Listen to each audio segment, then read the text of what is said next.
अमर बेर बाब 43। अगले 2 दिन घर में कॉल्स और मिलने के लिए आने वालों का तांता बंधा रहा।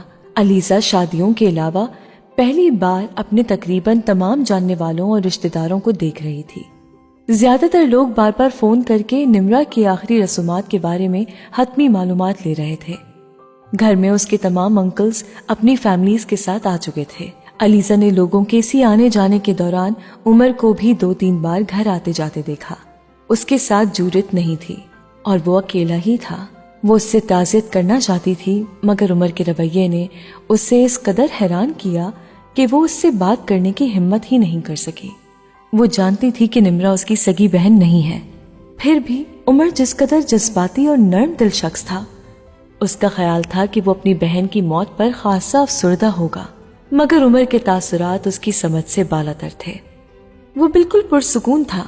लोगों के ताज़ियती कलमात वसूल करते हुए भी उसके चेहरे पर किसी गम या अफसुर्दगी का शायबा तक नहीं था। यूं लग रहा था जैसे उसे निम्रा की मौत पर कोई शौक लगा था, ना ही दुख हुआ था, या फिर शायद उसे निम्रा की मौत या जिंदगी से कोई दिलचस्पी ही नहीं थी। अलीजा के लिए उसके तासुरात बहुत शॉकिंग थे। जो शख्स एक कजन और एक गर्लफ्रेंड के लिए आउट ऑफ द वे जाकर सब कुछ करने पर तैयार हो, जो अपने एक इंडोर प्लांट की काटी जाने वाली शाख को दोबारा गमले में तब तक लगाए रखता है जब तक वो सूख न जाए, और सूखने के बाद भी जो उसे हटाने पर तैयार ना हो। वो एक सौतेली सही मगर खूनी रिश्ते की इस तरह की मौत पर किसी रद्द अमल का इजहार नहीं कर रहा था। क्या उमर का वाकई अपनी फैमिली के साथ कोई ताल्लुक नहीं था? क्या वो वाकई उनके बारे में किसी किस्म के कोई एहसासात नहीं रखता? क्या वो अपनी फैमिली को इस हद तक नापसंद करता है कि, या फिर वो हमेशा की तरह बहुत कुछ छुपाने की कोशिश कर रहा है? अलीजा अपने जहन में उभरने वाले उन तमाम सवालों से उलझ रही थी। वो बहुत अच्छी चेहरा शनास नहीं थी, मगर उसे फिर भी ये यकीन था कि उसने उमर का चेहरा पढ़ने में कोई गलती नहीं की। उसके चेहरे पर बेहिसी और लाताल्लुकी के अलावा एक तीसरा तासुर भी था, और ये तीसरा तासुर अलीजा को ज्यादा खौफजदा कर रहा था। उमर के चेहरे पर इत्मीनान था। तीसरे दिन जहांगीर निम्रा की डेड बॉडी लेकर पाकिस्तान आ गए। उनके साथ समरीन और बाकी दोनों बच्चे भी थे। अलीजा को जहांगीर मास के चेहरे पर भी किसी रंज या अफसुर्दगी के तासुरात नहीं नजर आए। उनके चेहरे पर संजीदगी थी, वही संजीदगी जो वो पहले भी कई बार तब उनके चेहरे पर देख चुकी थी जब वो शदीद गुस्से में होते थे। जहांगीर के बरक समरीन खासी निढाल नजर आ रही थी। उनके बाकी दोनों बच्चों के चेहरों पर भी ऐसे ही तासुरात थे। बैरून मुल्क से इकट्ठे आने के बावजूद तमाम लोगों की तरह अलीजा ने भी महसूस किया समरीन, उनके बच्चों और जहांगीर के दरमियान एक अजीब सी कशीदगी और सर्द महरी थी।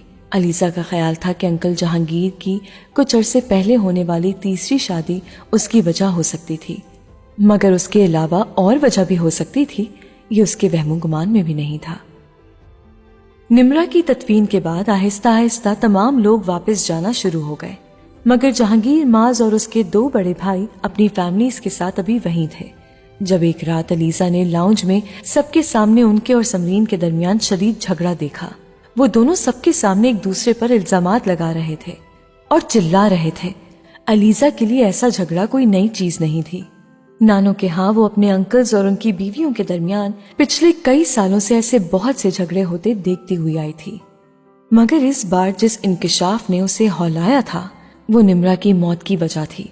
वो नींद में अपने अपार्टमेंट की खिड़की से नहीं गिरी थी, उसने खुदकुशी की थी, और अपार्टमेंट की खिड़की से छलांग लगाने से पहले उसने एक खत में तफसीली तौर पर अपनी मौत का जिम्मेदार जहांगीर मास को ठहराया था। पुलिस का वो खत मिल गया था, मगर चूंकि जहांगीर सिफारत खाना से मुंसलिक थे, इसलिए हर चीज बड़ी महारत से कवर अप कर ली गई थी। एक सीनियर डिप्लोमेट के हवाले से इस तरह का कोई स्कैंडल पाकिस्तानी हुकूमत के लिए खासी नदामत और शर्मिंदगी का बाइस बनता। चंद घंटों के अंदर अंदर हुकूमत पाकिस्तान की दरखास्त पर पुलिस ने इस खुदकुशी को इत्तफाकी मौत करार देकर फाइल बंद कर दी। निम्रा पाकिस्तान एम्बेसी के मिलिट्री अताशी के साथ इन्वॉल्व थी। वो जहांगीर मास से भी उम्र में बड़े उस शख्स के साथ शादी पर बसित थी, और जहांगीर उसके इस मुतालबे को किसी तौर मानने पर तैयार नहीं थे। एम्बेसी में उनकी बेटी और अताशी के दरमियान चलने वाले इस अफेयर के बारे में एम्बेसी में काम करने वाला हर शख्स जानता था। اور یہ معاملہ جہانگیر کے لیے خاصی خفت کا باعث بن رہا تھا۔ اگر نمرا ایمبیسی کے کسی چھوٹے موٹے اہلکار کے ساتھ انوالو ہوتی تو جہانگیر بہت پہلے اس شخص کا پتہ صاف کر چکے ہوتے، یا پھر 4 دن کے اندر اس شخص کو ایمبیسی سے نکال دیتے، مگر یہاں وہ بری طرح پھنس گئے تھے۔ انہوں نے نمرا کو زبردستی پاکستان بھجوانے کی کوشش کی، مگر وہ اس پر تیار نہیں ہوئی۔ اس نے واپس پاکستان بھجوائے جانے پر مجبور کرنے پر جہانگیر کو گھر سے چلے جانے اور شادی کر لینے کی دھمکی دی، مگر جہانگیر جانتے تھے کہ یہ صرف دھمکی ہی تھی۔ وہ قانونی اعتبار سے ابھی بالغ نہیں ہوئی تھی، اور وہ ملٹری اتاشی اتنا احمق نہیں تھا کہ وہ ایک نابالغ لڑکی سے شادی کر کے اپنا کریئر خطرے میں ڈالتا۔ دوسری طرف جہانگیر اس بات سے بھی واقف تھے کہ کچھ عرصے کے بعد جب وہ قانونی اعتبار سے بالغ ہو جائے گی تو اس وقت ان کے لیے نمرا کو روکنا مشکل ہو جائے گا، اس لیے وہ بہت مایوس ہو کر اسے پریشرائز کر رہے تھے۔ اور جب انہیں یقین ہو گیا کہ وہ کسی دباؤ میں نہیں آئے گی، تب انہوں نے نمرا کو دھمکی دی کہ وہ اگر واپس پاکستان نہیں گئی تو وہ نہ صرف سمرین کو طلاق دے دیں گے بلکہ نمرا سمیت باقی دونوں بچوں کو بھی اپنی جائیداد سے آگ کر دیں گے۔ نمرا ان کی دھمکی پر پہلی بار دباؤ میں آئی، اور اس حربے کو کامیاب ہوتے دیکھ کر جہانگیر اس پر اپنا دباؤ بڑھاتے گئے۔ دوسری طرف وہ ملٹری اتاشی نمرا کو مجبور کر رہا تھا کہ وہ واپس نہ جائے۔ شاید اسے بھی یہ اندازہ ہو گیا تھا کہ ایک بار وہ واپس پاکستان چلی گئی تو پھر اس کا واپس اس کے ہاتھ آنا مشکل تھا۔ نتیجہ وہی ہوا تھا جو ہو سکتا تھا۔ نمرا ذہنی طور پر اتنی فرسٹریٹڈ ہو گئی کہ اس نے خودکشی کر لی، اور اب جہانگیر اور سمرین ایک دوسرے پر تابڑ توڑ الزامات لگانے میں مصروف تھے۔ یہ سب کچھ تمہاری وجہ سے ہوا ہے۔ تم نے اپنی بیٹی کو میرے خلاف ہتھیار بنا کر استعمال کرنے کی کوشش کی۔ تم ایسا نہ کرتی تو وہ کبھی خودکشی نہ کرتی۔ جہانگیر سمرین پر دھاڑ رہا تھا۔ میں نے اسے ہتھیار نہیں بنایا۔ میں تمہارے جیسے 3rd کلاس حربے استعمال نہیں کرتی۔ اس نے صرف تمہاری وجہ سے خودکشی کی ہے۔ تم اس طرح پریشرائز نہ کرتے تو وہ کبھی یہ قدم نہ اٹھاتی۔ میں اسے پریشرائز نہ کرتا اور اس 55 سالہ شخص کو اپنا داماد بنا کر لوگوں کو خود پر ہنسنے کا موقع دیتا۔ اگر تم دوسروں کی 18-20 سالہ بیٹیوں کے ساتھ شادی کر سکتے ہو اور افیئرز چلا سکتے ہو تو دوسرے بھی کر سکتے ہیں۔ پھر تم کو اعتراض کس چیز پر ہے؟ سمرین اب بلند آواز میں چلا رہی تھی۔ اپنا منہ بند رکھو گھٹیا عورت۔ کیوں منہ بند رکھوں؟ پتا چلنا چاہیے تمہارے خاندان کو تم کیا گل کھلاتے پھر رہے ہو۔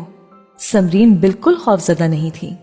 تم نے جان بوجھ کر اس کو اس طرح ٹریپ کیا صرف اس لیے تاکہ مجھ کو بلیک میل کر سکو۔ جہانگیر ایک بار پھر بولنے لگے۔ ہاں، سب کچھ میں نے ہی کیا تھا، مگر تمہارے لیے تو سب کچھ بہت اچھا ثابت ہوا ہے۔ جان چھوٹ گئی ہے تمہاری اپنی اولاد سے، آزاد ہو گئے ہو تم، اب مزید عیش کر سکو گے۔ سمرین کا لہجہ زہریلا تھا۔ عیش تو میں کر سکوں گا یا نہیں، مگر ایک چیز تو طے ہے کہ تم اور میں اب اکٹھے نہیں چل سکتے۔ تمہارے ساتھ اکٹھے چلنا کون چاہتا ہے؟ کم از کم اب میں تو تمہاری بیوی بن کر نہیں رہ سکتی۔ میں کورٹ میں ڈیورس کے لیے کیس فائل کر رہی ہوں اور میں تمام اثاثوں کی برابر تقسیم کا دعویٰ بھی کروں گی۔ سمرین شاید اس بار بہت سے فیصلے پہلے ہی کر چکی تھی۔ اثاثے؟ کون سے اثاثے؟ کون سے اثاثوں کی برابر تقسیم چاہتی ہو تم؟ جہانگیر کے اشتعال میں یکدم اضافہ ہو گیا۔ تم بہت اچھی طرح جانتے ہو میں کن اثاثوں کی بات کر رہی ہوں۔ تمہاری لوٹ مار کی کمائی کی بات کر رہی ہوں میں تم کو ایک پائی بھی نہیں دوں گا۔ مجھے پائی چاہیے بھی نہیں، مجھے کروڑوں میں حصہ چاہیے۔ علیزہ بے یقینی سے ان دونوں کے درمیان ہونے والی گفتگو کو سن رہی تھی۔ اپنی بیٹی کی موت کے چوتھے دن وہ دونوں جائیداد کی تقسیم کے معاملے پر لڑ رہے تھے۔ علیزہ کی دل گرفتگی اور رنجیدگی میں اضافہ ہو گیا۔ اسے پہلی بار احساس ہوا اپنی فیملی میں اس ذہنی اذیت سے گزرنے والی وہ اکیلی نہیں تھی۔ اس کی جنریشن کا ہر فرد تقریباً اسی قسم کے حالات سے دوچار تھا۔ عمر سے اس کی ہمدردی میں یک بیک بہت زیادہ اضافہ ہو گیا۔ کم از کم میں نے اپنے ماں باپ کو اس طرح لڑتے تو نہیں دیکھا، اور عمر، وہ تو شاید بچپن سے یہ سارے تماشے دیکھنے کا عادی ہے۔ وہ اس رات لاؤنج میں سے نکلتے ہوئے عمر کے بارے میں سوچ رہی تھی۔ عمر نانو کے گھر نہیں ٹھہرا تھا۔ وہ کہاں ٹھہرا ہوا تھا علیزہ نہیں جانتی تھی، مگر اس کا اندازہ تھا کہ وہ جوڈت کے ساتھ اسی ہوٹل میں مقیم تھا جہاں وہ پہلے گیا تھا۔ اگرچہ اس نے جوڈت کو تعزیت کے لیے نانو کے گھر آتے یا فون کرتے نہیں دیکھا، مگر اسے پھر بھی یقین تھا کہ وہ پاکستان میں ہی ہے۔ اگلے چند دن بعد گھر ایک بار پھر خالی ہو گیا۔ نانو اور نانا کی افسردگی پہلے سے زیادہ بڑھ گئی تھی۔ رنجیدگی کی ایک وجہ اگر نمرا کی موت تھی تو दूसरी तरफ जहांगीर और समरीन के दरमियान होने वाली मुतवक्का अलहदगी भी थी, और शायद वो निम्रा के छोटे बहन भाइयों के बारे में सोचकर परेशान हो रहे थे। अलीसा उनके बदले हुए मूड्स को पहचानने लग गई थी। बाब 44। दूसरी तरफ अब्बास था। उसकी आवाज सुनते ही रिसीवर पर अलीसा के हाथ की गिरफ्त सख्त हो गई। हेलो अलीसा, क्या प्रॉब्लम है? तुमने दोबारा फोन किया, सब कुछ ठीक तो है? मैंने न्यूज़पेपर देख लिए हैं। दूसरी तरफ एकदम खामोशी छा गई। अब्बास भाई, मुझे यकीन नहीं आ रहा कि आप इस तरह 4 इंसानों को कत्ल कर सकते हैं।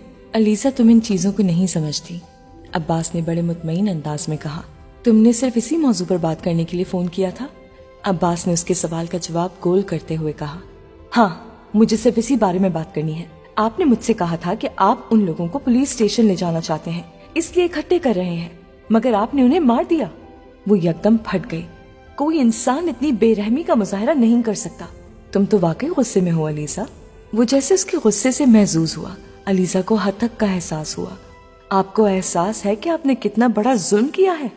बिल्कुल एहसास है कि मैंने क्या किया है, अलबत्ता मैं तुम्हारी तरह उसे जुल्म नहीं समझता। मैंने वही किया है जो मुनासिब समझा। उसके इत्मीनान और सुकून में रत्ती भर कमी नहीं आई। 4 बेगुनाह इंसानों को इस तरह उठाकर मार देना कहाँ से मुनासिब लगा है आपको? पहली बात तो ये कि वो बेगुनाह नहीं थे, और दूसरी बात ये कि उन्हें मैंने नहीं मारा। पुलिस मुकाबले में मरे हैं वो, अब्बास ने उसे टोकते हुए कहा। पुलिस मुकाबला? कौन सा पुलिस मुकाबला? मुझे तो बेवकूफ न बनाए। मेरे सामने आपने उन 4 को अपनी गाड़ी में बिठाया हुआ था। ठीक, अगर तुम्हें ये याद है तो फिर ये भी याद होगा कि मैंने उन्हें क्यों पकड़ा था। मेरी वजह से पकड़ा था आपने उन्हें, और मेरी वजह से ही मार दिया। तो क्या गलत किया? अब अगर लोग हमारी औरतों तक आना शुरू कर दें तो हम डोंट डू इट अगेन कहकर गाल को सहलाकर तो किसी को नहीं छोड़ सकते। मैंने आपको उन्हें छोड़ने के लिए तो नहीं कहा था। आप उन्हें गिरफ्तार कर लेते, मगर इस तरह मारते तो ना। अलीसा, तुम इन बातों को नहीं समझती। बेहतर है इस मामले के बारे में बात ना करो। मैं क्या नहीं समझती? मैं सब कुछ समझती हूँ। तुम्हें इतनी हमदर्दी क्यों हो रही है उनसे? मुझे हमदर्दी नहीं हो रही। मैं सिर्फ उस गलत काम की निशानदेही कर रही हूँ जो आपने किया है। गलत या सही काम की तारीफ तुम मेरे लिए छोड़ दो। इसके बारे में अपने जहन को मत उलझाओ। मैं अपना काम बहुत अच्छी तरह से जानता हूँ। अब्बास की आवाज में इस बार सर्द महरी थी। क्या काम जानते हैं आप? सिर्फ लोगों को जानवरों की तरह कत्ल कर देना और जाली पुलिस मुकाबले करार देकर मेडल्स बांटना। उन 4 के साथ वही हुआ है जिसके वो मुस्तहिक थे। मेरे खानदान की औरत के पीछे कोई इस तरह आएगा तो यही करूंगा। उन कुत्तों को आम औरतों और हमारी फैमिली की औरतों में फर्क नहीं लगा। वो नहीं जानते थे कि मेरा ताल्लुक किस खानदान से है। मेरे खानदान के बारे में छानबीन करके उन्होंने मेरा पीछा करना शुरू नहीं किया। अगर नहीं जानते थे तो उनको जान लेना चाहिए था। आंखें और दिमाग नहीं रखते थे क्या वो? आज बेखबरी में तुम्हारे पीछे आए थे, कल जानते बूझते आते। आपकी मन तक मेरी समझ से बाहर है। तुम्हारी समझ से तो बहुत सारी चीजें बाहर है। तुम जानती हो वो तुम्हें पकड़ लेते तो क्या करते? मगर उन्होंने मुझे पकड़ा नहीं था, ना ही मुझे कोई नुकसान पहुंचाया। मैं बच गई थी। तुम इसलिए बच गई थी कि पुलिस 10 मिनट के अंदर उस इलाके में पहुंच गई थी, वरना वो तो तुम्हारा कोई लिहाज ना करते। वो क्या करते और क्या नहीं, मैं उसकी बात नहीं कर रही हूँ। उन्होंने जो किया, आप उस बात की बात करें। उन्होंने सिर्फ एक लड़की का पीछा किया, उसे अगवा करने की कोशिश की, और इस जुर्म की सजा दुनिया के किसी कानून के तहत भी मौत नहीं हो सकती। मुझे इस बात से कोई दिलचस्पी नहीं है कि दुनिया के किसी कानून में इस जुर्म की सजा मौत है या नहीं। मैंने उन्हें उस जुर्म के लिए सजा दी है जो वो करना चाहते थे।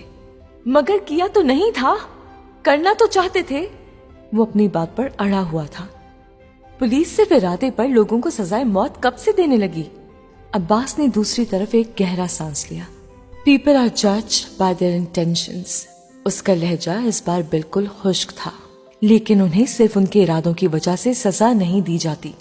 अलीसा, मैं इस वक्त बहुत मसरूफ हूँ। एक मीटिंग से फारिग हुआ हूँ। थोड़ी देर बाद दूसरी मीटिंग है, इसलिए बेहतर है इस बात को अभी खत्म कर दें। बाद में इस पर तफसीली गुफ्तगू होगी। तुम ये बताओ, तुम्हारी चोट पहले से बेहतर है या नहीं? वो अब वाकई मौजू बदल देना चाहता था। आप मेरी चोट के बारे में बात ना करें। आप मुझसे सिर्फ वही बात करें जो मैं करना चाहती हूँ। और अगर यही बात मैं तुमसे कहूँ कि तुम मुझसे सिर्फ वही बात करो जो मैं करना चाहता हूँ, तो फिर अब्बास की टोन में कोई तब्दीली नहीं आई थी। ये मेरी बदकिस्मती थी कि नानो ने आपसे मदद मांगी। वो ऐसा ना करती तो वो चारों आज जिंदा होते। वो चारों अगर आज जिंदा होते तो तुम जिंदा ना होती। अब्बास ने जैसे उसे याद दहानी करवाई। आप एक बार फिर उनकी सोच की बात कर रहे हैं। हर जुर्म सोच से ही शुरू होता है। मैं आपकी तरह प्रैक्टिकल नहीं हो सकती कि मुंह उठाऊं और जिसको जहां चाहूं मार दूं। ये कहकर वो जुर्म करने वाला था। मैं फोन बंद कर रहा हूं, अब्बास ने अलीसा से कहा। कर दें, मगर वो बात जरूर सुन ले जो मैं आपसे कहना चाहती हूँ। इस बार अलीसा की आवाज में ठहराव था। अब्बास रिसीवर रखते रखते रुक गया। उसे हैरत हुई अलीसा ऐसी कौन सी बात कहना चाहती थी। क्या अभी कोई बात बाकी रह गई है जो तुम कहना चाहती हो? हाँ, मैं आपको ये बताना चाहती हूँ कि मैं जस्टिस न्यास के घर वालों को सब कुछ बता रही हूँ। रिसीवर पर अब्बास के हाथ की गिरफ्त सख्त हो गई। उस रात जो कुछ हुआ था मैं उन्हें बता दूंगी। अब्बास ने दिल ही दिल में दोहराया। उसका जहन बर्क रफ्तारी से अपना लाए अमल तय कर रहा था। एक हाथ में रिसीवर लिए उसने दूसरे हाथ से इंटरकॉम का रिसीवर उठाया और कान से लगाने के बाद कंधे की मदद से टिकाए रखा। दूसरे हाथ से उस फोन का रिसीवर कान से हटाकर नीचे किया और माउथ पीस पर दूसरा हाथ रख दिया। जस्टिस न्यास के ऑपरेटर से कह दो कि जब तक उसे दोबारा हिदायत न मिले वो जस्टिस न्यास के घर आने वाली किसी कॉल के कॉलर की उनसे बात न करवाए, और जिस फोन नंबर पर मैं अभी बात कर रहा हूँ उसे चंद मिनटों के अंदर एक्सचेंज के जरिए डिस्कनेक्ट करवा दो। इंस्पेक्टर कयूम से कहो 2 मिनट के अंदर मुझसे राब्ता करे। धीमी आवाज में उसने सारी हिदायत देने के बाद इंटरकॉम बंद कर दिया और दोबारा फोन रिसीवर को कान से लगाकर अलीसा की गुफ्तगू सुनने लगा। उसके माथे पर बल थे। वाज़ेह तौर पर उसकी गुफ्तगू उसके लिए नागवारी का बायस थी। हर शख्स पे ये जिम्मेदारी आयद होती है। वो अब कह रही थी कि वो अपने सामने होने वाले जुर्म को पुलिस से ना छुपाए, पुलिस को उसके बारे में जरूर इन्फॉर्म करे। मैंने भी आपको अपने सामने होने वाले उस जुर्म से इन्फॉर्म कर दिया है जिसमें खुद पुलिस ही इन्वॉल्व है। आप चूंकि इस पर कोई कार्रवाई नहीं करेंगे, इसलिए मैं खुद तमाम इन्फॉर्मेशन प्रेस और उन लोगों की फैमिलीज को पहुंचा दूंगी जिनके बेटों को आपने मारा है। दूसरी तरफ मुकम्मल खामोशी थी। अलीसा को पहली बार सुकून महसूस हुआ था। बात मुकम्मल करने के बाद उसने फोन बंद कर दिया। उसके फोन के बंद होते ही ऑपरेटर ने इंस्पेक्टर कयूम से उसका राब्ता कायम करवा दिया। जिस घर पर मैंने गार्ड्स लगवाए हैं उस घर से अब ना तो कोई बाहर आएगा ना ही अंदर जाएगा जब तक मैं इजाजत ना दूं। तुम इसी हिदायत पर अमल करोगे। घर के किसी मुलाजिम को भी बाहर निकलने नहीं दोगे। उसने फोन बंद करने के बाद ऑपरेटर को उमर से राब्ता करवाने के लिए कहा। हाँ उमर, मैं अब्बास बोल रहा हूँ। राब्ता होते ही उसने कहा, हाँ अब्बास, क्या बात है? अलीसा से जाकर मिलो। अब्बास ने किसी तवक्कुफ के बगैर कहा। क्या मतलब, सब कुछ ठीक तो है? उमर कुछ चौंक गया। नहीं, कुछ भी ठीक नहीं है। अलीसा का दिमाग खराब हो गया है। अब्बास के लहजे में खफगी थी। क्या हुआ? अभी कुछ देर पहले फोन पर मेरी उससे बात हो रही थी। वो कह रही थी कि वो जस्टिस न्यास को सब कुछ बता देगी। क्या? उमर ने बेख्तियार कहा। मगर क्यों? क्योंकि वो ह्यूमन राइट्स की चैंपियन है। उसका ख्याल है कि मैंने उन चारों को कत्ल किया है और ये गलत था, इसलिए अब ये जरूरी हो जाता है कि सबको जस्टिस न्यास और प्रेस को बता दिया जाए। उसका वाकई दिमाग खराब हो गया है, उमर ने खफगी से कहा। बहरहाल जो भी है, अब तुम उसके पास जाओ और उसे समझाओ। अब्बास ने उससे कहा। मैंने कुछ हिफाजती इंतजामात तो किए हैं, मगर कब तक? उसके दिमाग का ठीक होना बहुत जरूरी है। तुम फिक्र ना करो, मैं अभी उसके पास जाता हूँ, समझा दूंगा मैं उसे सब कुछ। वो जज्बाती हो जाती है। जज्बाती होने में और अकल से पैदल हो जाने में बहुत मामूली फर्क होता है। मैं नहीं चाहता कि ये सब कुछ पापा को पता चले। वो तो बिल्कुल फ्यूरियस हो जाएंगे। अभी पहले ही सूरत हाल खासी खराब है। इस पर उसका कोई बयान या नाम कहीं पहुंच गया तो सब कुछ हाथ से निकल जाएगा। तुम उसके पास जाओ और फिर उससे बात करने के बाद मुझसे राब्ता करो। वो कुछ देर मजीद उमर से इसी बारे में बात करता रहा और फिर उसने फोन बंद कर दिया। अलीसा ने अब्बास को फोन करने के बाद एक्सचेंज से जस्टिस नियाज का नंबर लिया। वो उस नंबर को मिला रही थी जब फोन लाइन अचानक डेड हो गई। वो कुछ हैरान हुई। फोन कुछ देर पहले बिल्कुल ठीक काम कर रहा था। उसने फोन रिसीवर रख दिया। चंद मिनटों के बाद उसने रिसीवर उठाया। लाइन अब भी डेड थी। ये आरसी खराबी नहीं थी जो रिसीवर रखकर दोबारा उठा लेने पर ठीक हो जाती। वो कुछ बेचैन होने लगी। वो जल्द अज जल्द जस्टिस नियाज से राब्ता करना चाहती थी। कुछ देर वो वहीं बैठी कुछ सोचती रही। اور پھر ایک خیال آنے پر اٹھ کر اپنے کمرے میں آ گئی۔ اپنا شولڈر بیگ نکال کر اس نے والیٹ اندر ڈالا اور پھر جوتا بدل کر باہر نکل آئی۔ نانو کے کمرے سے اس نے دوسری گاڑی کی چابی لی۔ نانو اس وقت کمرے میں نہیں تھی، وہ باہر لان میں تھی۔ علیزہ باہر پوش میں نکل آئی۔ کار کو سٹارٹ کر کے اس نے ریورس کرنا شروع کیا، لیکن وہ یہ دیکھ کر حیران رہ گئی کہ چوکیدار نے گیٹ نہیں کھولا، بلکہ گیٹ کے پاس بنے چھوٹے سے کمرے سے نکل کر اس کی طرف آنے لگا۔ اس نے گاڑی روک دی۔ علیزہ بی بی، آپ کہاں جا رہی ہیں؟ چوکیدار نے قریب آ کر اس سے پوچھا۔ کہاں جا رہی ہوں؟ وہ حیران ہوئی۔ باہر جا رہی ہوں، تم گیٹ کھولو۔ علیزہ بی بی، مجھے نہیں پتا، بس کچھ دیر پہلے مجھے بتایا گیا کہ میں کسی کو باہر نہ آنے دوں۔ چوکیدار نے اسے بتایا۔ میں خود بات کرتی ہوں ان سے، دیکھتی ہوں یہ مجھے کیسے روکتے ہیں۔ وہ تیز قدموں کے ساتھ گیٹ کی طرف بڑھ گئی۔ گیٹ کی سائڈ پر موجود چھوٹا گیٹ کھول کر اس نے باہر نکلنے کی کوشش کی، مگر وہ کامیاب نہیں ہوئی۔ گیٹ کا بولٹ کھلتے ہی باہر موجود ایک پولیس گارڈ اس کے سامنے آ گیا۔ وہ منہ اٹھا کر اسے دیکھنے لگی۔ آپ اندر چلی جائیں، باہر نہیں جا سکتی۔ اس کی آواز میں سختی مگر لہجہ مؤدب تھا۔ کیوں نہیں جا سکتی؟ ہمیں صاحب نے حکم دیا ہے کہ گھر سے کسی کو بھی باہر نکلنے نہ دیا جائے۔ کون سے صاحب نے حکم دیا ہے تمہیں؟ عباس صاحب نے۔ آپ پہلے ان سے بات کر کے اجازت لے لیں، ہم پھر آپ کو باہر آنے دیں گے۔ وہ ہونٹ کاٹتے ہوئے اسے دیکھتی رہی۔ فون میں ہونے والی اچانک خرابی اب اس کی سمجھ میں آنے لگی تھی۔ عباس یقیناً اتنا کمزور نہیں تھا جتنا وہ سمجھ رہی تھی۔ فون خراب ہے، میں ساتھ والے گھر سے فون کر کے عباس سے اجازت لے۔ پولیس گارڈ نے اس کی بات مکمل نہیں ہونے دی۔ آپ کہیں بھی نہیں جا سکتی۔ عباس صاحب اگر آپ کو اجازت دینا چاہیں گے تو خود آپ سے رابطہ کریں گے یا ہدایات دے دیں گے، اس لیے بہتر ہے آپ اندر چلی جائیں۔ اس کی آواز میں قطعیت تھی۔ علیزہ مزید بحث کیے بغیر واپس اندر آ گئی۔ وہ شدید غصے کے عالم میں تھی۔ پاؤں پٹکتے ہوئے وہ اندر لاؤنج میں چلی آئی۔ اندر آتے ہی اس نے بیگ صوفے پر اچھال دیا جو وہ گاڑی سے باہر نکال لائی تھی۔ اسے شدید بے بسی کا احساس ہو رہا تھا۔ چوکیدار نے نانو کو سارے واقعے کی اطلاع دے دی۔ وہ چند منٹوں کے بعد اندر لاؤنج میں آئی تھی۔ تم کہاں جانا چاہ رہی ہو علیزہ؟ انہوں نے آتے ہی پوچھا۔ مارکیٹ تک جانا چاہ رہی تھی؟ کیوں؟ کچھ کام تھا نانو، مگر عباس نے باہر موجود گارڈ سے کہا ہے کہ کوئی اندر سے باہر نہ جائے۔ اس نے برہمی سے کہا۔ عباس نے کہا ہے تو کچھ سوچ کر کہا ہوگا، تم فون پر اس سے بات کر لو۔ نانو نے اس کے قریب بیٹھتے ہوئے کہا۔ فون لائن ڈیڈ ہے اور عباس کبھی کچھ بھی سوچ سمجھ کر کرنے کا عادی نہیں ہے۔ فون لائن ڈیڈ ہے؟ ابھی کچھ دیر پہلے تو بالکل ٹھیک تھی۔ نانو فون کا ریسیور اٹھا کر اسے چیک کرنے لگی، پھر کچھ مایوسی کے ساتھ انہوں نے ریسیور رکھ دیا۔ یہ کام نہیں کر رہا۔ یہ کام کر بھی کیسے سکتا ہے؟ یہ عباس کی وجہ سے بند ہے، علیزہ نے تلخی سے کہا۔ فون کیوں بند کروایا ہے عباس نے؟ نانو کچھ فکر مند ہو گئی۔ علیزہ کچھ کہتے کہتے رہ گئی۔ اسے اچانک خیال آیا تھا کہ نانو سے کچھ بھی کہنا مناسب نہیں ہوگا۔ وہ انہیں پریشان کرنا نہیں چاہتی تھی۔ نانو، آپ مجھے ساتھ والوں کے گھر بھجوائیں، میں وہاں سے فون کروں گی۔ تمہیں فون کرنا کہاں ہے؟ شہلا کو فون کرنا ہے۔ اس نے جھوٹ بولا۔ صبح سے بات تو ہوئی تھی تمہاری؟ نہیں ہوئی تھی، میں نے فون بند کر دیا تھا۔ اتنا بے چین ہونے کی ضرورت نہیں ہے، ہو سکتا ہے ابھی کچھ دیر تک وہ خود آ جائے۔ نانو نے اسے سمجھایا۔ وہ سوچ میں پڑ گئی۔ اچھا، آپ مرید بابا سے کہیں وہ ساتھ والوں کے گھر سے اسے فون پر یہاں آنے کے لیے کہیں۔ اس کے ذہن میں ایک اور خیال آیا۔ نانو سے جواب دینے کے بجائے مرید بابا کو پکارنے لگی۔ جواد صاحب کے گھر جاؤ اور شہلا کو فون کر کے یہاں آنے کے لیے کہو۔ مرید بابا کے آنے پر نانو نے اس سے کہا، اس سے یہ بھی کہیں کہ اپنا موبائل فون لے کر آئے۔ علیزہ نے نانو کی ہدایات کے بعد کہا۔ مرید بابا سر ہلاتے ہوئے لاؤنج میں نکل گئے، مگر ان کی واپسی چند منٹوں کے بعد ہی ہو گئی۔ گیٹ پر موجود پولیس باہر جانے نہیں دے رہی، انہوں نے آتے ہی اطلاع دی۔ آپ انہیں بتا دیں کہ آپ کو ضروری کام سے نانو نے بھیجا ہے۔ علیزہ ایک بار پھر بے چین ہو گئی۔ میں نے ان سے کہا تھا، مگر انہوں نے کہا کہ گھر سے کوئی بھی باہر نہیں جائے گا۔ علیزہ نے بے اختیار اپنے ہونٹ بھینچ لیے۔ ٹھیک ہے، آپ اپنا کام کریں، نانو نے مرید بابا کو ہدایت دی۔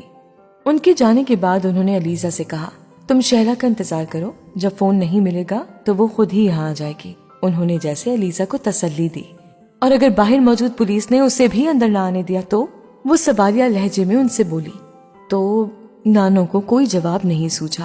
پتہ نہیں یہ سب کچھ کیا ہو رہا ہے۔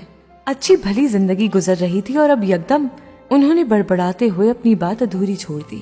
علیزہ نے ان کی بات پر غور نہیں کیا۔ वो अपना नाखून काटते हुए कुछ सोचने में मसरूफ थी। आपके बेटे की वजह से बहुत बड़ी मुसीबत में गिरफ्तार हो चुका हूँ, चीफ मिनिस्टर ने अयाज हैदर से हाथ मिलाते हुए कहा। वो अभी थोड़ी देर पहले ही चीफ मिनिस्टर हाउस पहुँचे थे। मुझे हैरत हो रही है आपकी बात पर। अब्बास का सर्विस रिकॉर्ड शानदार है। उसने हमेशा अपने फराइज को बड़ी ईमानदारी से सरअंजाम दिया है और वो आइंदा भी ऐसा ही करेगा।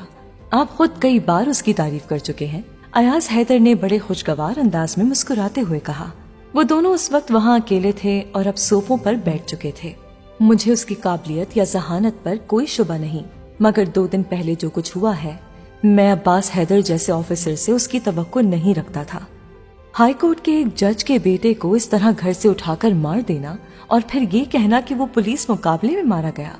सर, मेरी अब्बास से इस मामले में तफसीलन बात हुई है। वो लड़का उसी रात वाकई पुलिस मुकाबले में मारा गया था। डकैती की कोशिश। चीफ मिनिस्टर ने अयाज हैदर की बात काट दी। मेरे सामने वो बयान ना दोहराएं जो अखबारों को दिया गया है। उसका बाप कह रहा है कि घर से सादा कपड़ों में पुलिस एहलकार उसके बेटे को उठा कर ले गए थे। जस्टिस नियाज ये नहीं कहेंगे तो और क्या कहेंगे? एक जज का बेटा एक जुर्म करते हुए इस तरह मारा जाए तो उसकी साख किस हद तक मुतासिर होगी? आप तो अच्छी तरह इसका अंदाजा कर सकते हैं, अयाज हैदर ने बड़े पुरसुकून अंदाज में कहा। चीफ मिनिस्टर जवाब में कुछ बोले बगैर खामोशी से उन्हें घूरते रहे। जस्टिस नियाज झूठ पर झूठ बोल रहे हैं और ये उनकी मजबूरी है, मगर उसका ये मतलब नहीं है कि इस झूठ की बिना पर आप अब्बास को सजा दें। मैं ये बात इसलिए नहीं कह रहा कि अब्बास मेरा बेटा है। वो मेरा बेटा बाद में है, आपकी इंतजामिया का एक रुकन पहले है और उसकी ईमानदारी और फर्ज शनासी सब पर बहुत वाज़ेह है। मैं जानता हूँ आप अपने एक अच्छे और मुस्तैद ऑफिसर को कभी खोना नहीं चाहेंगे। अयाज हैदर बड़े नपे तुले लफ्जों में अपनी बात आगे तक पहुँचा रहे थे। चीफ मिनिस्टर अब भी कुछ कहे बगैर उनका चेहरा देख रहे थे। अब्बास ने कोई गलत काम किया होता तो मैं कभी यहाँ ना बैठा होता। आप उसके साथ जो चाहे करते, मुझे कोई एतराज ना होता।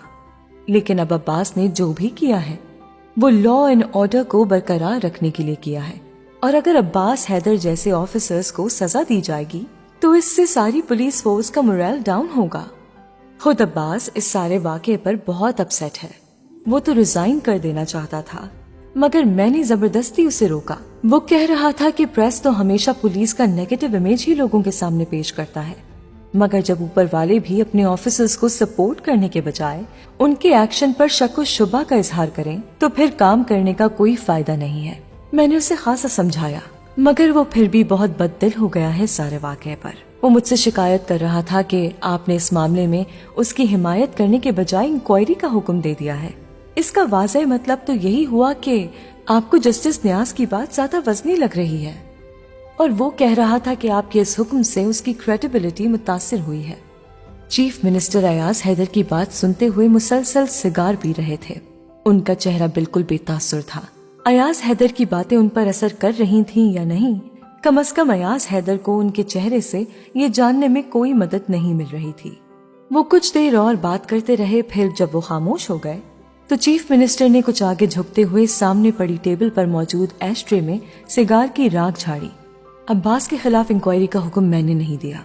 वो रुके, फिर बोले, मैंने इस पूरे मामले की तहकीकात का हुक्म दिया है और ये ऑर्डर मैंने किसी खास शख्स को फोकस बना करके नहीं दिया। सर, बात एक ही हो जाती है, अब्बास के खिलाफ इंक्वायरी करवाई जाए या फिर उस वाक़े के बारे में, दोनों में कोई फर्क नहीं है। अयाज हैदर ने कहा, इंक्वायरी तो मुझे करवाना ही है। जस्टिस नियाज ने पब्लिकली आपके बेटे को मुजरिम ठहराया है। ऑफिशियली हाई कोर्ट के चीफ जस्टिस ने इस वाक़े पर एहतजाज किया है। जस्टिस नियाज के इल्जामात बेबुनियाद हैं। मैं आपसे पहले। चीफ मिनिस्टर ने उनकी बात काट दी। उनके इल्जामात इतने भी बेबुनियाद नहीं हैं। पोस्टमार्टम करने वाले डॉक्टर से तफसीली बात हुई है मेरी। उन्होंने एतराफ किया है कि मौत का वक्त वो नहीं था जो उन्होंने दिया है। जस्टिस नियाज ने जिस वक्त इम्तिनान सिद्दीकी से बात की उस वक्त उनका बेटा जिंदा था, और उनके फोन पर इम्तिनान सिद्दीकी से बात करने के तकरीबन 1 घंटे के बाद उसकी मौत हुई है। चीफ मिनिस्टर अयाज हैदर के चेहरे पर नजरें जमाए बोल रहे थे। अयाज हैदर के चेहरे की रंगत में कोई तब्दीली नहीं आई। वो बिल्कुल पुरसुकून अंदाज में चीफ मिनिस्टर की बात सुन रहे थे। डॉक्टर्स ने ये भी उसे बताया है कि उन चारों की मौत बहुत करीब से गोलियां लगने से हुई है। ज्यादा से ज्यादा 7 या 8 फीट के फासले से और कुछ गोलियां कम फासले की वजह से उनके जिस्म के आर पार भी हो गईं। चीफ मिनिस्टर एक बार फिर सिगार की राख झाड़ रहे थे। अयाज हैदर पलकें झपकाए बगैर उनका चेहरा देख रहे थे, यूं जैसे वो उन्हें कोई बहुत दिलचस्प कहानी सुनाने में मसरूफ थे। और ये जानकर भी आप काफी महजूज होंगे कि चारों के जिस्म से मिलने वाली गोलियां एक ही राइफल से चलाई गई हैं। अब पुलिस फोर्स में कितने माहिर निशानेबाज हैं, ये आप भी जानते हैं और मैं भी। क्या ये हैरान कुन बात नहीं कि एक पुलिस मुकाबले के चारों मुजरिम एक ही पुलिस वाले का निशाना बने? चीफ मिनिस्टर के चेहरे पर अब एक अजीब सी मुस्कुराहट थी। डॉक्टर्स के मुताबिक वो चंद मिनटों के फर्क से तकरीबन एक ही वक्त मरे हैं और पुलिस का कहना है मुकाबला 2 घंटे जारी रहा और 4 मुख्तलिफ जगहों पर उन्हें शूट किया गया एक ही राइफल से। चलो मान लेते हैं, मगर फिर कम से कम मौत के वक्त में 10-15 नहीं तो 8-10 मिनट का फर्क होता। उनकी आवाज में अब कुछ तल्खी झलकने लगी थी। और डॉक्टर्स का ये कहना है कि जस्टिस न्यास के बेटे को मौत से पहले अच्छे खासे तशद्दुद का सामना करना पड़ा। उसकी पसली की कुछ हड्डियों में फ्रैक्चर्स थे और जिस्म पर चोटों के कुछ निशानात भी थे। अब आप इसके बारे में क्या कहते हैं? उन्होंने कुछ तंज़िया अंदाज में एक और कश लेते हुए कहा, मैं सिर्फ यही कहूंगा कि ऐसे डॉक्टर्स पर केस चलना चाहिए। इंक्वायरी उनकी होनी चाहिए। जो डॉक्टर पहले एक बयान दे रहे हैं फिर दूसरा, उन पर एतमाद कैसे किया जा सकता है? आपने उनसे ये नहीं पूछा कि पोस्टमार्टम रिपोर्ट में उन्होंने सब कुछ क्यों नहीं बताया? अयाज हैदर ने उसी पुरसुकून अंदाज में कहा जिस पुरसुकून अंदाज में वो चीफ मिनिस्टर की सारी गुफ्तगू सुनते रहे थे। पूछा था, उन्होंने कहा कि उन्हें अब्बास हैदर ने पोस्टमार्टम रिपोर्ट बदलने पर मजबूर किया। अयाज चीफ मिनिस्टर की बात पर बेइख्तियार हंसे। मगर सवाल तो ये पैदा होता है कि अब्बास ने ऐसे क्यों किया? उसी सवाल का जवाब लेने के लिए तो मैंने आपको यहाँ बुलाया है। आप बताइए, अब्बास ने ये सब क्यों किया? आपकी अब्बास से बात हो चुकी है? हाँ, ये सवाल आप उससे कर सकते थे सर। वो ज्यादा बेहतर तरीके से आपको उन सब बातों के बारे में बताता। डॉक्टर से मेरी बात चंद घंटे पहले हुई है, जबकि अब्बास से बात कल हुई थी। अगर आप यहाँ ना आए होते तो इस वक्त अब्बास ही यहाँ बैठा होता। मैं आपसे सच सुनना चाहता हूँ, क्या जस्टिस न्यास की फैमिली के साथ आपके कोई इख्तलाफात थे? नहीं, उनकी फैमिली के साथ हमारे क्या इख्तलाफात हो सकते हैं? मैं तो उनकी फैमिली को ठीक तरह से जानता तक नहीं हूँ। उनका रूरल बैकग्राउंड है, हमारा अर्बन है। फिर किसी इख्तलाफ का तो सवाल ही पैदा नहीं होता। और इख्तलाफ का मतलब ये नहीं होता कि मेरा बेटा किसी को भी ऐसे ही उठाकर मार दे। अयाज हैदर ने साफ लफ्जों में इनकार करते हुए कहा। चीफ मिनिस्टर ने एक गहरा सांस लिया और सोफे की पुछ से टेक लगा ली। अब बातें कुछ खुलकर होंगी। ये बात तो साफ तय है कि अब्बास ने उन चारों को एक जाली पुलिस मुकाबले में मारा है। क्यों मारा है? उन्होंने कुछ तवक्कुफ किया और सामने टेबल पर पड़ी एक फाइल को खोलकर उसमें से एक एड्रेस पढ़ने लगे। अयाज हैदर के चेहरे पर पहली बार तनाव की कैफियत नजर आने लगी। वो एड्रेस उसके घर का था जहां अलीजा नानो के साथ रह रही थी। ये एड्रेस उस घर का है जहां आपकी वालिदा आपके वालिद के इंतकाल के बाद रह रही हैं। उनके साथ आपकी एक भांजी भी रहती है, अलीजा सिकंदर। वो खामोश हो गए और फाइल में मौजूद कागजात को देखते रहे। फिर उन्होंने वो फाइल वापस टेबल पर रख दी और अयाज हैदर को देखने लगे। जिस रात ये वाकया हुआ था, उस रात आपकी ये भांजी अपनी एक दोस्त के साथ किसी कॉन्सर्ट से वापस आ रही थी जब उन चारों लड़कों ने उन दोनों का पीछा किया। आपकी भांजी की दोस्त अपने घर चली गई, लेकिन जब आपकी भांजी घर जा रही थी तो उसका एक बार फिर पीछा किया गया। पुलिस हेडक्वार्टर्स में यके बाद दीगरे कई कॉल्स आईं। चंद कॉल्स आपकी वालिदा ने की, कुछ उस घर से की गई जहां आपकी भांजी छुप गई थी। वो बड़ी रवानी से सब कुछ बताते जा रहे थे। अयाज हैदर को उनकी मालूमात पर कोई हैरत नहीं हुई। पुलिस सिर्फ अब्बास हैदर की वफादार नहीं हो सकती थी। जिस घर में आपकी भांजी छुपी थी वहां कोई डकैती नहीं हो रही थी। अलबत्ता वो लड़के आपकी भांजी के पीछे जरूर गए थे। अब्बास हैदर के साथ उस दिन उमर जहांगीर भी था और उस पूरे ऑपरेशन के दौरान उसके साथ रहा। उमर जहांगीर को तो जानते हैं ना आप? चीफ मिनिस्टर ने मुस्कुराकर अजीब से अंदाज में कहा और फिर बात जारी रखी। अब्बास ने उस पूरे इलाके का घेराव कर लिया और उस घर तक भी पहुंच गया। वो लड़के उस वक्त तक फरार हो चुके थे। उसके बाद क्या हुआ, क्या ये बताने की जरूरत है या इतना ही काफी है? ये जरूर याद रखें कि आपकी भांजी की कार इस वक्त भी पुलिस वर्कशॉप में है और उस घर पर इस वक्त भी पुलिस गार्ड लगी हुई है। उन्होंने बड़े महजूज होते हुए अयाज हैदर को देखकर पूछा। अयाज हैदर ने एक गहरा सांस लिया। मैं जानना चाहता हूँ कि क्या अब्बास ने आपकी भांजी की वजह से उन चारों को मारा था? क्या सिर्फ इसलिए कि उन चारों ने आपकी भांजी का पीछा किया था, या फिर इसलिए कि आपकी भांजी उनमें से किसी के साथ इन्वॉल्व थी, खास तौर पर जस्टिस नयाज के बेटे के साथ, क्योंकि इसके अलावा बाकी किसी पर इतना तशद्दुद नहीं किया गया था। आपको यहाँ बुलाने की वजह यही थी कि ये बातें आमने सामने हो सकें। अब्बास सूरत हाल की संगीनी को अंडर एस्टिमेट कर रहा है। आप यकीनन ऐसा नहीं करेंगे। अब ये आपको तय करना है कि आप अभी भी मुझे सच बताएंगे या फिर वही सब बातें दोहराएंगे जो पहले दोहरा रहे हैं। और ये बात जहन में जरूर रखें कि ऐसा करने की सूरत में मैं इंक्वायरी टीम को पूरी अथॉरिटी दे दूंगा, और जो कुछ इस वक्त मेरे सामने इस फाइल में पड़ा है वो यकीनन उन तक भी जरूर पहुंच जाएगा। उसके बाद आप और आपकी फैमिली को कैसी सूरत हाल का सामना करना पड़ेगा आप बखूबी अंदाजा लगा सकते हैं। क्या आपकी फैमिली इस तरह के किसी स्कैंडल को अफोर्ड कर सकेगी? अब्बास हैदर का सोचिए, उसका क्या होगा? उमर जहांगीर, वो भी बच नहीं सकेगा।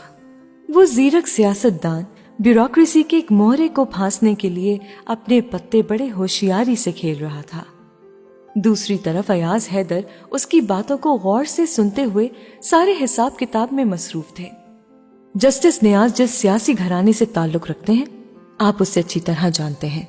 अच्छी तरह ना भी जानते हो तो ये जरूर आपके इल्म में होगा कि असेंबली के बहुत से मेंबर्स की पुष्टपनाही हासिल है उन्हें।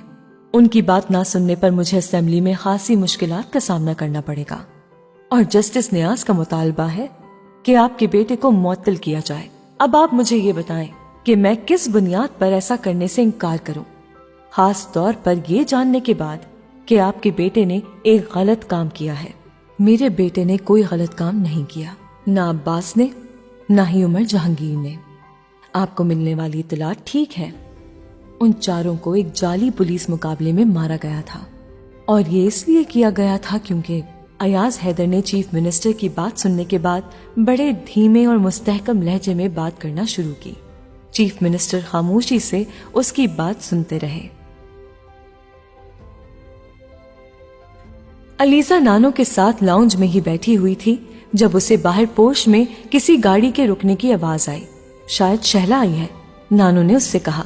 नहीं, ये शहला की गाड़ी की आवाज नहीं है, अलीजा ने कुछ उलझे हुए अंदाज में कहा। उसी वक्त उमर लाउंज का दरवाजा खोलकर अंदर दाखिल हुआ। अलीजा बेख्तियार खुश हुई। कुछ देर पहले वो बेबसी के जिस एहसास से दो चार थी वो यकदम गायब हो गया था। हेलो। उमर का लहजा बिल्कुल खुशगवार नहीं था, उसके चेहरे पर संजीदगी थी। अच्छा हुआ उमर तुम आ गए। ये अलीजा बहुत परेशान हो रही थी। फोन डेड है और बाहर मौजूद पुलिस गार्ड किसी को अंदर आने दे रहा है ना बाहर जाने दे रहा है। अलीजा मार्केट तक जाना चाहती थी, तुम उसे ले जाओ, नानो ने उमर को देखते ही कहा। मार्केट तक? किस लिए? उमर ने अलीजा को बड़े गौर से देखते हुए कहा। वो अब उसके करीब सोफे पर बैठ रहा था। वो शैला को फोन करना चाहती है, नानो ने कहा। किस लिए? वो उसे बुलाना चाह रही है यहाँ।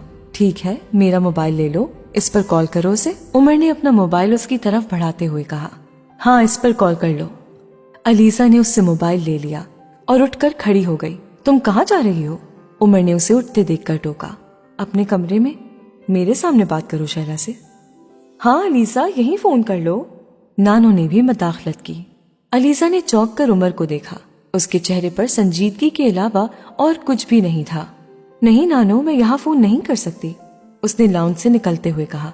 ग्रैनी, मैं अभी आता हूँ, अलीजा ने चलते चलते उमर को कहते सुना। वो अब उसकी तरफ आ रहा था। अलीजा कुछ हैरान होकर उसे देखने लगी। वो अब उसके करीब आकर बड़ी नरमी से उसके हाथ से मोबाइल ले रहा था। आओ तुम्हारे कमरे में चले, कुछ बातें करनी है तुमसे, वो कदरे मध्यम मगर मुस्तहकम आवाज में कह रहा था।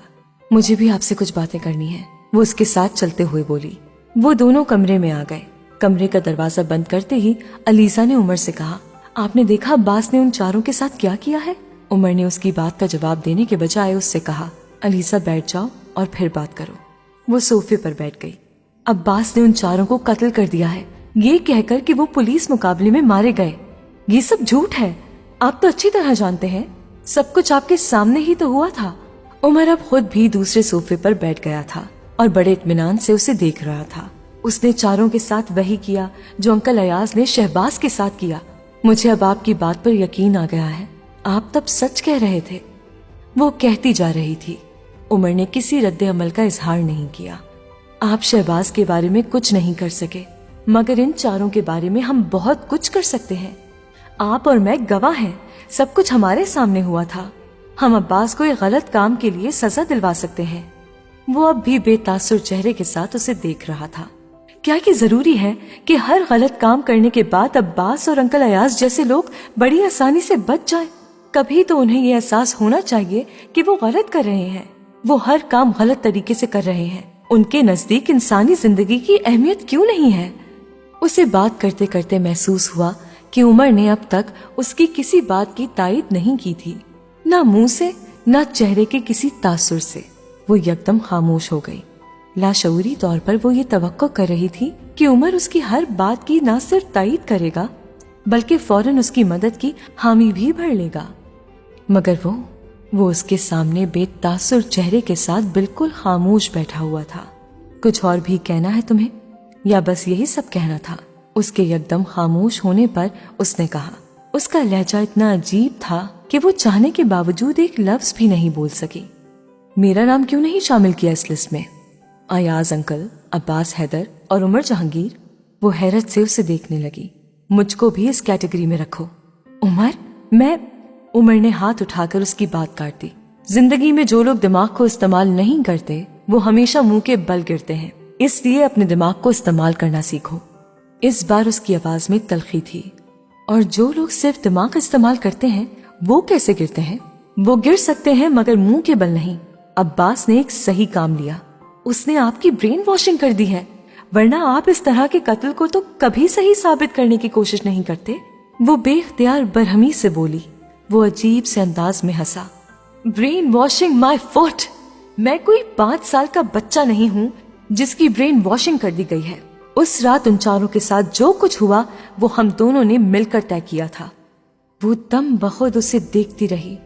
वो बड़े इत्मीनान से उसे बता रहा था, इसके अलावा दूसरा कोई रास्ता हमारे पास नहीं था। आपने मुझसे कहा था कि अब्बास उन लोगों को लॉकअप में बंद कर देगा, उन पर कोर्ट में केस चलेगा। उसने शिकस्ता आवाज में कहा। मैंने झूठ बोला था। वो उसका मुंह देखकर रह गई। अलीजा सिकंदर को किसी भी उम्र में बेवकूफ बनाना दुनिया का आसान तरीन काम है। उसने दिल ही दिल में एतराफ किया। मैं लोगों को जांचने और परखने में आज भी उतनी ही नाकाम हूँ जितना पहले थी। कोई डिग्री, कोई तजुर्बा मेरी समझदारी में इजाफा नहीं कर सकता। मैं कभी भी लोगों के लफ्जों में छुपे हुए असली मफहूम तक नहीं पहुंच सकती। या शायद उमर जहांगीर वो शख्स है जिसके लफ्जों को मैं कभी जांचना नहीं चाहूंगी। ये झूठ बोलने की क्या जरूरत थी? आप मुझे साफ साफ बता सकते थे ताकि जो हमाकत तुम अब कर रही हो वो उसी वक्त करना शुरू कर देती। उसकी आवाज में इस बार तरशी थी। क्या करना शुरू कर देती? तुम बहुत अच्छी तरह जानती हो कि तुम क्या कर रही हो। उसकी आवाज में तंबी थी। नहीं, मैं नहीं जानती मैं क्या कर रही हूँ। आप बता दें। अब्बास को फोन पर क्या कहा था तुमने? वो चंद लम्हे उसे घूरते रहने के बाद बोला। अलीजा को अब कोई खुशफहमी बाकी नहीं रही। उसका एक और अंदाजा बिल्कुल गलत साबित हो गया। वो जान गई थी कि वो यहाँ किसके लिए आया था, अब्बास को बचाने के लिए या फिर शायद अपने आप को बचाने के लिए।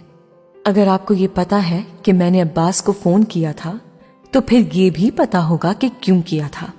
उसने अपनी आवाज पर हद्दुल मकदूर काबू पाते हुए कहा।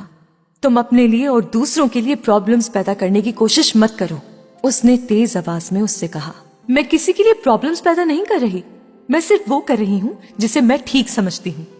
क्या ठीक समझती हो तुम? खुद को और खानदान को स्कैंडलाइज करना?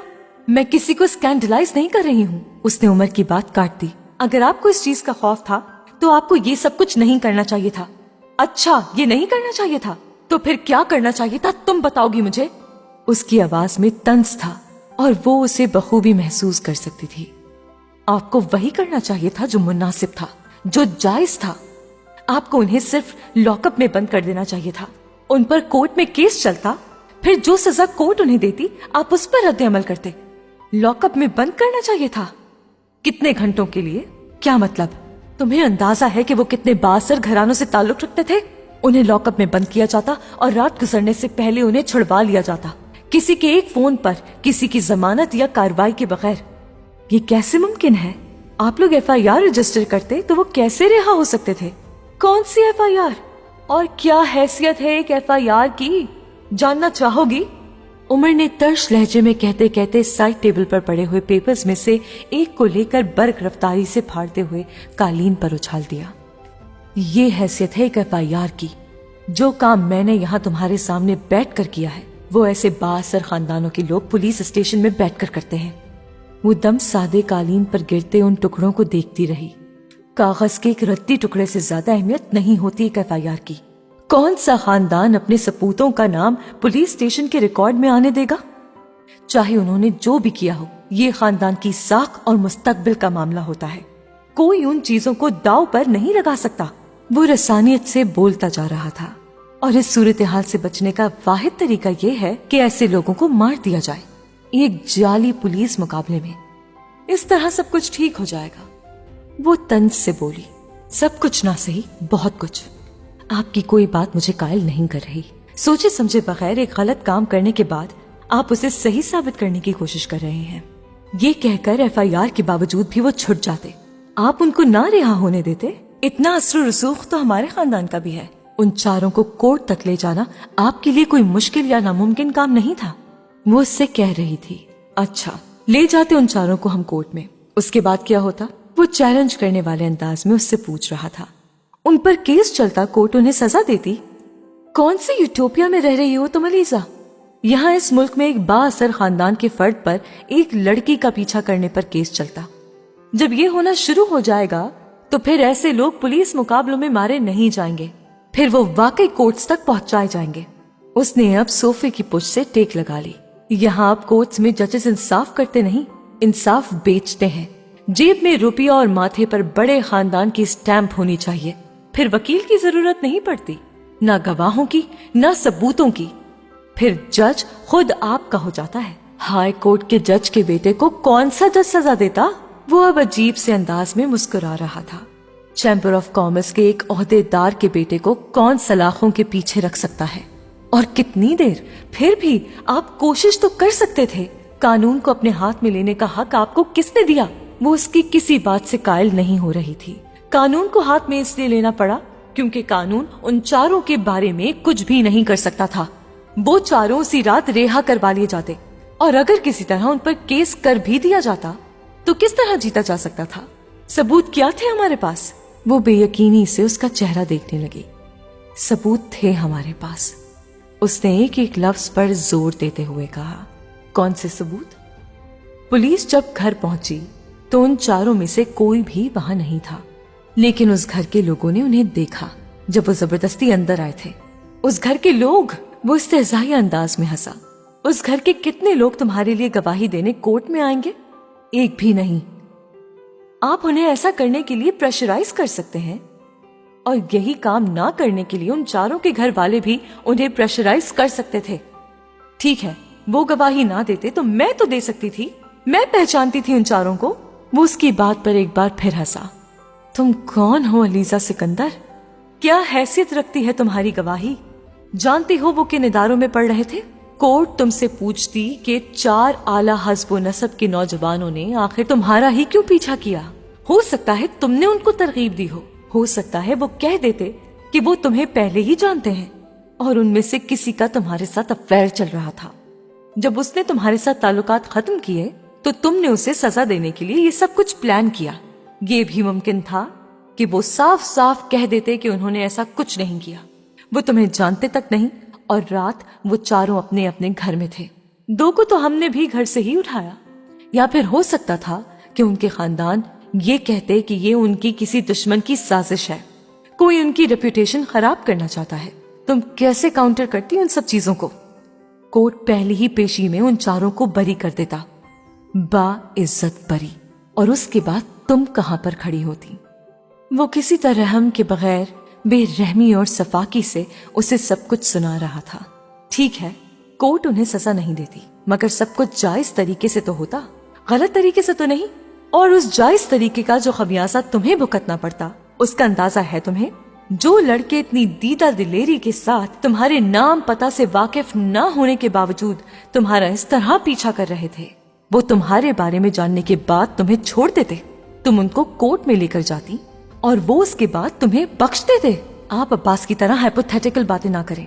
वो क्या कर देते, क्या कर सकते थे, ये हो जाता, वो हो जाता। हकीकत तो यही है कि उन्होंने मुझे कोई नुकसान ना पहुंचाया। अब्बास ठीक कह रहा था, तुम सचमुच हवास खो चुकी हो। उमर बेख्तियार झुल्लाया। अलीजा ने उसे देखा। ये जो इतना लंबा चौड़ा बयान दे रहे हैं आप, इसके बजाय आप सिर्फ ये क्यों नहीं कह देते कि अब्बास और आपके लिए ये अना का मसला बन गया था। वही मेल शोविनिज्म जो ये बर्दाश्त नहीं कर सकता था कि उसकी फैमिली की औरत को ऐसे किसी क्राइसिस से गुजरना पड़े। आपकी निस्बत अब्बास ज्यादा साफ गो है, जिसने वाज़ेह तौर पर इस बात का इकरार किया। आप सिर्फ एक के बाद दूसरी के बाद तीसरी वजाहत पेश कर रहे हैं। आप भी अब्बास की तरह ये एतराफ कर लें कि ये सिर्फ फैमिली प्राइड थी जिसे इंटैक्ट रखने के लिए आपने ये सब किया। उमर ने उसकी बात के जवाब में बड़े वाशगाफ अंदाज में कहा, ओके, तुम ऐसा समझती हो तो ऐसा ही सही। हाँ, मैं भी ये बर्दाश्त नहीं कर सका कि कोई मेरी फैमिली की किसी औरत के साथ इस तरह का सलूक करे। क्या ये काफी है तुम्हारे लिए? क्या वही उमर है आप जो चंद माह पहले शहबाज मुनीर की मौत पर वावेला कर रहा था, और आज वो खुद 4 इंसानों को मारने के बाद भी जमीर पर कोई बोझ महसूस नहीं कर रहा? क्या अंकल अयाज के नक्शे कदम पर चल रहे हैं आप भी? उसने तल्खी से कहा। इस वक्त शहबाज मुनीर की बात नहीं हो रही। उमर ने उसे टोक दिया। क्यों नहीं हो रही? होनी चाहिए। अगर आपको उन 4 को मारना ठीक लगा है तो हो सकता है उस वक्त अंकल अयाज को भी शहबाज को मारना ठीक लगा हो। हर शख्स अपने हर एक्शन को हक बजानिब साबित कर सकता है। क्या मैंने ठीक कहा? हाँ, हो सकता है उस वक्त शहबाज का मारा जाना ठीक हो सकता है अंकल अयाज ने एक ठीक कदम उठाया। वो उसके जवाब पर दंग रह गए। और तुम वो शख्स थे जिसकी वजह से वो मारा गया। वो पूरी तरह मुश्तइल हो गई। पहली बार उसने उमर को आपके बजाय तुम कहकर मुखातिब किया था।